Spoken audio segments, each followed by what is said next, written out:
En mars prochain, les Parisiennes et les Parisiens seront invités à élire leur futur maire. Élire un maire, élire une maire, mais pourquoi faire? Le premier réflexe, citoyen, nous inviterait à penser qu'il en va de la vie démocratique que de participer à ce jeu de l'élection. Des hommes et des femmes se sont battus hier pour faire entendre la voix du peuple. Et n'oublions pas que dans de nombreux coins du globe, ce rendez-vous citoyen est une éventualité impensable.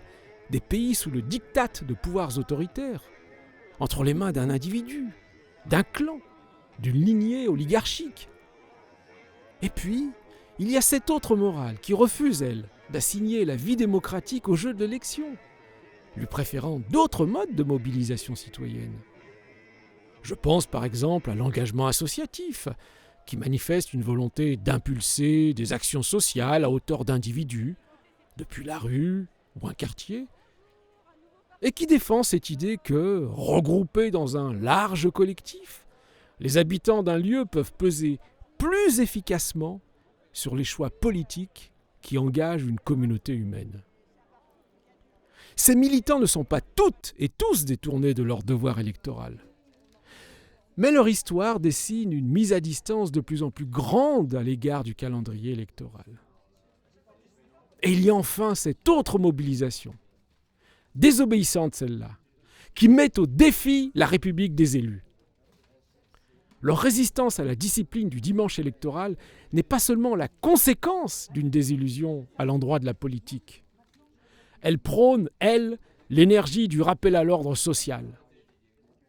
Découragés, échauffés par une vie démocratique qu'ils jugent sans éthique ni vertu, ces militants d'une alternative au pouvoir municipal proclament la nécessité d'une citoyenneté débarrassée des modalités de contrôle de la parole mises en place par le jeu mystificateur de l'élection. Leur slogan, la parole ne se demande pas, elle se prend. Sinon, on ne sera jamais entendu. Cette désobéissance citoyenne devrait logiquement inquiéter le monde politique. Ce n'est pas le cas. Pourtant, des enquêtes le soulignent depuis nombre d'années. La participation aux différents scrutins se concentre autour d'un électorat réduit à quelques catégories sociales. Les retraités, les classes sociales aisées et les diplômés de l'enseignement supérieur. À l'inverse, les jeunes, les habitants des quartiers populaires ou les ouvriers restent à l'écart de ce devoir organisé. Depuis belle lurette, par exemple, les maires des banlieues populaires accèdent ou gardent leur pouvoir avec un taux de participation faible en rapport avec le nombre de personnes inscrites sur les listes électorales. Qui cela fait-il réagir? Pendant ce temps, dans l'ombre du champ médiatique, cette régression démocratique n'est pas une mauvaise nouvelle pour tout le monde. Car ce qu'elle acte finalement, c'est un fait devenu incontestable dans la capitale. Y élire un maire ou une maire, c'est se soumettre à un exercice d'imposture. Qu'on ne se méprenne pas. Dire cela ne procède en rien d'un trait de démagogie conspirationniste de ma part. Seulement, les faits parlent d'eux-mêmes. Qui peut réellement croire que sa voix comptera lors du prochain scrutin municipal de mars 2026 à Paris? Faisons ici un rapide inventaire de ces choses lues et entendues lors de maintes campagnes électorales. Les logements sociaux manquent dramatiquement dans la capitale? Ce sera bientôt un mauvais souvenir. D'ici une ou deux mandatures, cette réalité désagréable sera derrière nous. Les SDF que la pression économique et sociale évacue sur les bas-côtés de la ville pour tous, pas de cris d'orfraie, ici aussi. Ces destinées misérables seront tantôt soulagées de leur finitude aléatoire.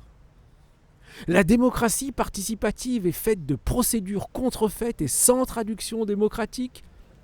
Rien d'inquiétant, vous dit. Ces modalités de fonctionnement sont appelées à bientôt opérer dans une logique d'écoute et de respect de toutes et de tous. Promis, juré, cracher. Un souvenir me revient à l'instant. À la fin des années 1990, j'étais alors journaliste, je m'étais rendu à Montpellier pour enquêter sur les politiques urbaines de son maire, Georges Frêche. L'homme, encarté au Parti socialiste, œuvrait selon les lois de l'arbitraire. Aux contestataires de ses projets et de ses méthodes, Frêche avait l'habitude de lâcher cette sentence définitive: ceux qui ne sont pas contents avec ma politique n'ont qu'à se présenter aux élections. Fin de citation. Sous-entendu, ce n'est pas moi qui vais jouer mon sort à pile ou face, car le pouvoir se gagne, il ne s'hérite pas. C'est ainsi. L'élection du prochain maire de Paris ne portera pas en elle un renouveau démocratique. Aussi longtemps que Paris cherchera à devancer dans son désir sans fin de devenir la ville-monde du continent européen, aussi longtemps que les élus de la ville seront à tu et à toi avec le lobby spéculo-marchand, cette coterie composée des promoteurs immobiliers, des milliardaires à la fortune exhibée et des banques d'affaires, aussi longtemps que les logiques individualistes et leur quête de confort et d'un bien-être consumériste considéreront qu'il est moins sacrificiel de se faire une place dans ce Paris néolibéral que dans un Paris en commun,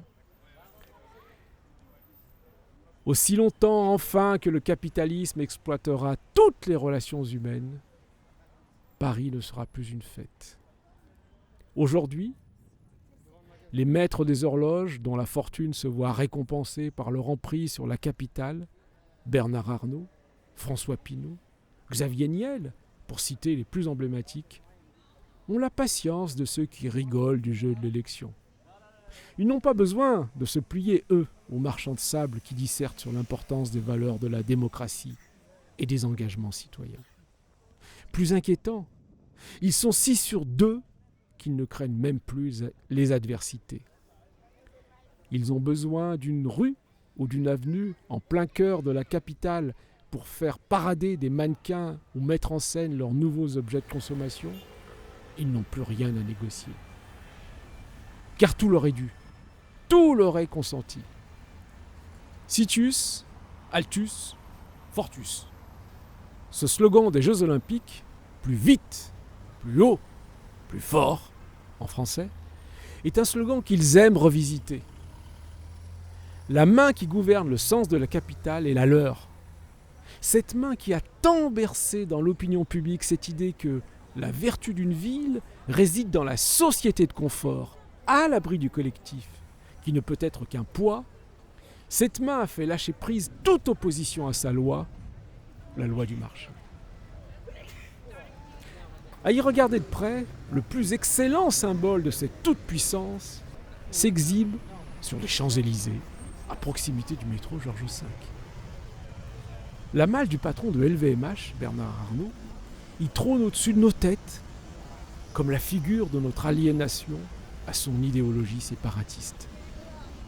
Cette malle aux allures de coffre-fort renferme cette vérité toute crue et franchement désagréable. Tout ici n'est qu'une affaire de gros sous.